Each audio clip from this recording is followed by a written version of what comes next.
know, everyone after camp looks back and thinks, oh, it was amazing, I loved it. I know that it was amazing for me and for the orphans that we helped there, but everybody, once we have to say goodbye, thinks afterwards, is this it? Is this all I can do? And we know we can pray, but that still didn't, like, you can trust God and understand that, but it's, for me, it still left a desire to be able to do more. I went as a volunteer in 2007, and it was just kind of an emotional, it was just amazing. Like, it was really an emotional, like, 10 days for me. I just remember crying a lot. And, I don't know, it's just being with them and then seeing them leave, that was like, oh, this day of my life. And I was like, I just knew that I wanted to be there. And I knew that that's where my heart was. But not knowing, like, how necessarily that was all supposed to, like, play into my life. And so I don't know, I am so excited. Like, I love those kids so much. And I love camp, and I love the whole idea behind it and what it does. But it's so sad, like, kind of like how Chris was sharing, you know, just being there for a week and then seeing them go back. And so many times I put God in a box, and I know that God can do anything He wants, even in a week, you know, in a day. He can do whatever. He can touch hearts. But I'm so excited at the thought of being able to spend a longer amount of time with those kids. And the other thing that I just, like, oh, I just get so excited when I think about it, is just the thought that, like, that we'll be able to share Jesus Christ with them in such a real way that we're not able to. So somehow during the summer camp, somehow the translators came up to me and said, oh, I see the problems of these kids. You guys should do something. And then so I just shared with them, that's what we are thinking. They gave me all the questions and problems. So I just said, that's true. Yeah, I know. After a week, you just only, what you can do is just love them, but you know you don't want to bring them into the camp, make them feel like, oh, poor me. You want them to be productive. You want them to have a real life.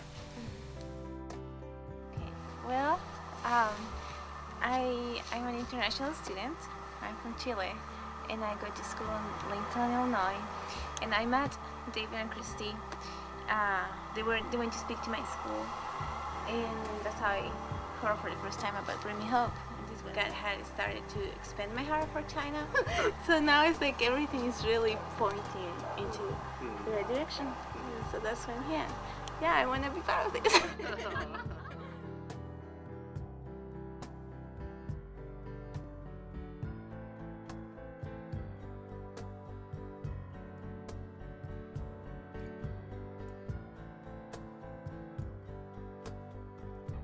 So you hear these stories, you see these kids, and you think, what are their greatest needs? And now, after years of doing camps, I feel like we boiled it down to they need Jesus, and they need a family, and they need an education.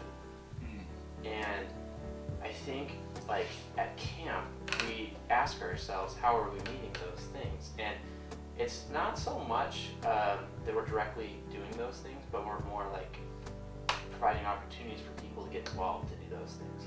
But either way, we're aiming at meeting those three things that we want. So our hope is to start something year-round.